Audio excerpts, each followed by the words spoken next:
Welcome to Beyond the Coverage. I'm Chris Horner. This is the preview to the 2022 Tour de France. Now, when I woke up this morning sitting on the couch, I flipped my computer open. The first biggest news of today has to be Jumbo-Visma releasing their 8-rider squad for this year's Tour de France. The rider missing, to my big surprise, is Rowan Dennis. Rowan Dennis has not made the Jumbo-Visma squad.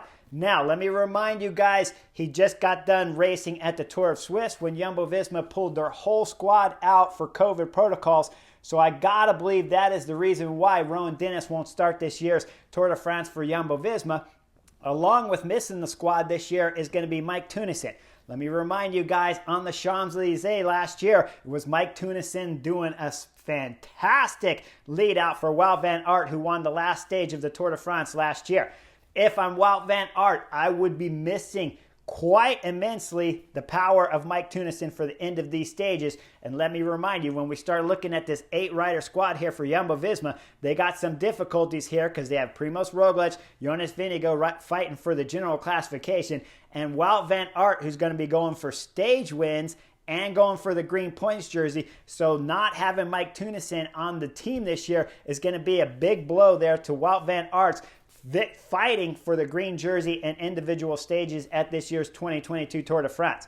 Now, we look at this 8-rider squad here that did make the squad. We know Primoz Roglic, Jonas Vingegaard, Wout van Aert's there. Sepp Kuss, who was doing the Tour of Swiss, left for COVID reasons with Jumbo-Visma's whole squad leaving that race. He's made the squad here for the Tour de France. Luckily, he wasn't affected, I would imagine, from that COVID departure of Jumbo-Visma. That means Primoz Roglic, Jonas Vingegaard have a solid climber when we get into the mountains. Another climber on the team has to be Steven Kruijswijk. We saw a fabulous ride out of Steven on the last stage 8 of Dauphiné where he just blew the whole field apart. So he's going to be very much needed when we're getting into these mountain stages for Primoz Roglic and Jonas Vingegaard. Other riders on that team, the big surprise has to be Nathan van Hooijdonk, who's on this year's Tour de France squad for Jumbo-Visma. And his role has to be incredibly important because Nathan van Hooijdonk's going to be filling in the spot that Rowan Dennis is missing. Rowan Dennis could do the flats, he could do the middle mountain stages, and if he's on top form, he can do the big mountain stages too, which Primoz Roglic and Jonas Vingegaard would really need and are going to be missing at this year's Tour de France, that glue between the flatland riders and when we get into the mountains. Now, Tiesj Benoot is there, and Tiesj Benoot can do a bit of the rolling mountains and then a bit of the bigger mountains when we get later in these Tour de France stages, but he's no Rowan Dennis. Nobody will argue with me on that, but if Rowan Dennis has COVID or if he was sick at this year's Tour of Swiss, that's most likely why he didn't make the squad. This 8-rider squad from Jumbo-Visma looks absolutely fantastic, and when you look at it, you go, Chris, this is the most dominant team that's going to be in this year's Tour de France, and I would agree with you, it is. But there's big problems here for Jumbo-Visma, and it's in the form of Wout van Aert. Years past for Jumbo-Visma, Wout van Aert was the go-to main guy that solved problems for Jumbo-Visma, but this year he might be the guy causing problems. He's going to want to go for yellow on stage 1. Stage 2, after they cross the bridge, they still have just under 4 kilometers to the line, and it's that bridge crossing just before the finish of stage 2 that I'm most worried about when I'm dissecting Jumbo-Visma squad, because Primoz Roglic and Jonas Vingegaard, they're not going to have Wout van Aert to look after him going across that bridge. So Nathan van Hooijdonk, who's taken the spot of Rowan Dennis, he has to be amazing on the finish of that stage 2, especially when they're going across the bridge. Now, let me not forget stage 5, the cobblestones. Wout van Aert again is going to be looking after himself. He may even still be in yellow depending on how well he does that stage 1 individual time trial. It could be Jumbo-Visma is defending yellow throughout the first 4 stages and going into this cobblestone stage 5 with Wout van Aert leading, which means their team is going to have to do more work than they ever have throughout the early stages of the Tour de France, trying to keep yellow, trying to help Wout van Aert win stages, trying to help Wout van Aert win green, trying to look after Primoz Roglic, trying to look after Jonas Vingegaard, all while UAE Team Emirates Tadej Pogacar is going to have 7 riders 100% dedicated to Tadej Pogacar winning this year's Tour de France and making it 3 in a row.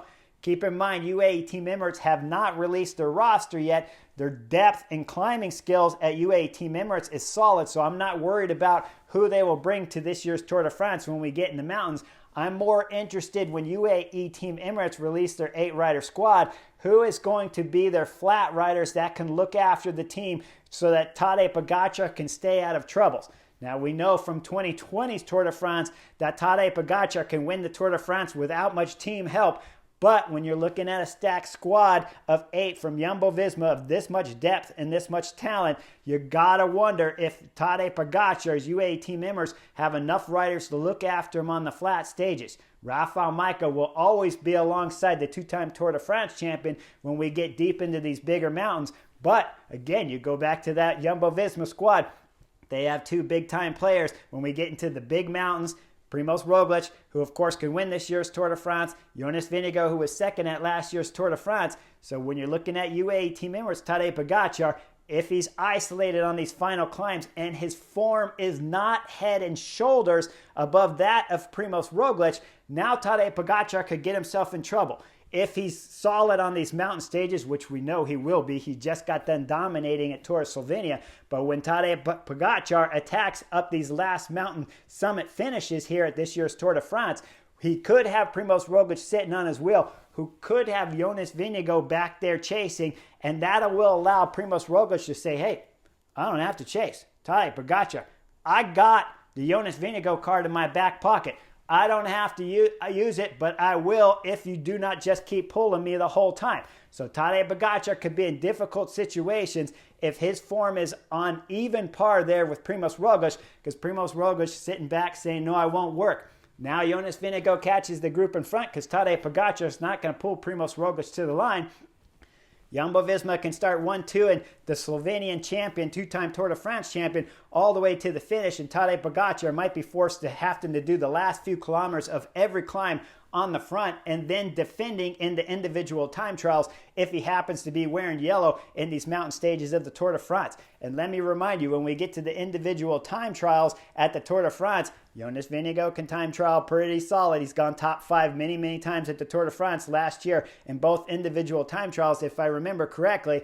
Primoz Roglic is a time trialing machine just like Tadej Pogacar, so nothing will be decided in the mountain stages if Jumbo-Visma can get there safe through this first week. But again, that's a big if, because when you're racing for green jersey, when you're racing for individual time trial wins on stage 1 and you're defending the yellow jersey, if Wout van Aert does win stage 1, and then Wout van Aert's racing for individual stage wins later on stage 2, 3, 4, and all the way into the cobblestone stage of stage 5, once we get in the mountain stages, guess what? If Wout van Aert wants to win green jersey, he still has to look after himself on those medium mountain stages so that he doesn't have to fight an on-form Peter Sagan or someone of that quality rider going for green points jersey at this year's Tour de France. So Jumbo-Visma have a host of options to play, but maybe too many to my liking, even though I would say while sitting up here on the podium of Beyond the Coverage, that Jumbo-Visma has to be the outright best, most dominant team at the start this year's Tour de France, and the other teams haven't even released their rosters yet. But I don't see how it can get better than this group of 8 right here. But that group of 8 have a lot of possibilities to dissect throughout every stage of this 2022 Tour de France. Tadej Pogacar, I'm looking forward to them releasing their 8-rider squad here that's going to support the 2-time Tour de France champion, but I still don't see how it can get as in-depth as Jumbo-Visma, and certainly not as complicated. Tadej Pogacar will have a good shot at defending his two previous Tour de France victories here for UAE Team Emirates. Now, one thing I want to point out, and I want to bring it back all the way to the 2019 Giro d'Italia Stage 14 with Primoz Roglic. That year with Jumbo-Visma, he was isolated throughout that Giro d'Italia. Certainly, 100%, no doubt about it, in my mind anyways, on stage 14, Primoz Roglic was still the best rider starting that Giro d'Italia. He had dominated the individual time trial on stage 1 and was still a fantastic fitness and form on stage 14, but was isolated. Had no choice but to let one Richard Carapaz from Movistar go up the road, who put himself in pink. And then when we dissect Primoz Roglic's tactics on that stage 14, I think they were fabulous on 14. He knew he couldn't follow every tack. He followed Vincenzo Nibali from Bahrain, and Vincenzo Nibali was forced to put his teammates on the front who did the work for Primož Roglič back there. Now, in the end, Richard Carapaz was wearing pink, but Primož Roglič was less than 10 seconds behind the Ecuadorian rider from Movistar. So at the end of stage 14, everything was fantastic.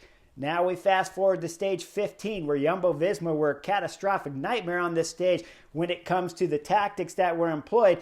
And it started back in the car with the directors when they had all stopped for a nature break, while up front, Primož Roglič had to do a bike change with his teammate Antoine Tolhoek, and then later crashed on the descent coming into Como, which cost him more time to the favorites up there, Vincenzo Nibali and Richard Carapaz. The next stage after that is when things started to fall apart for Primož Roglič, as I'm sure the crash and the efforts of chasing from that stage 15 were starting to push forward now later into the Giro d'Italia, and he lost even more time to Richard Carapaz and any chance of winning that year's Giro d'Italia. So remember, when you're looking at this 8-rider squad from Jumbo-Visma, they are fantastic on paper, but they are complicated on paper, and I mean complicated deep into the race tactics, because if they spread that team out much thinner than it already is, they're going to have a lot of problems when they get into the mountain stages trying to fight off a Tadej Pogacar, a 2-time Tour de France champion, Tadej Pogacar all the way to the finish line. And Jumbo-Visma need to be perfect throughout that first week, keeping Jonas Vingegaard and Primož Roglič in good position. So if Tadej Pogacar is on better form and going up the road on these mountain stages, Primož Roglič could either sit on Tadej Pogacar's wheel, allowing Jonas Vingegaard to come back, or let's say Tadej Pogacar is going solo on one of these mountain stages at the Tour de France and Primož Roglič doesn't have the legs exactly to follow Tadej Pogacar. Now he has the option with Jonas Vingegaard, if he's on good form like we saw at Dauphiné, those two riders can work together to bring Tadej Pogacar back or do damage control on these last mountain stages to the Slovenian up front. But when you look at the squad, they have to get through this first week of racing, and they have Wout van Aert racing for green. They have Wout van Aert racing for the yellow on stage 1. They have Wout van Aert racing for sprint stage victories on stage 2. They have Wout van Aert racing for the cobblestone stage victory on stage 5. If that causes any chaos, which we all know the first week of the Tour de France has chaos. So if that team can't stay together, if Rowan Dennis not making the squad, the 8-rider squad here for Jumbo-Visma, so that he can help Primož Roglič out and Wout van Aert can do his own thing, if they don't have the force now to look after Primož Roglič and Jonas Vingegaard, that scenario of Tadej Pogacar going up the road solo, now Primož Roglič won't have help. Remember, Ineos, if they're intelligent at all, they will let Primož Roglič do all of the work to try to bring back Tadej Pogacar, just like Geraint Thomas did on that last road stage of Tour de Suisse, and then they'll jump Primož Roglič and try to bring back Tadej Pogacar without Primož on their wheel. Could be a fantastic scenario we have here at this year's 2022 Tour de France, all because Primož Roglič, Jumbo-Visma squad have decided to bring basically a split squad, with Wout van Aert going to be looking after himself early at the first week of the Tour de France, and Primož Roglič and the other GC favorite Jonas Vingegaard having to ride these first dangerous stages up in the north of Europe without the help of Wout van Aert. Make sure you guys like and subscribe. I'm going to dissect all the big teams here on the previews to the Tour de France with Beyond the Coverage. So like and subscribe, and I'll see you guys on the next edition.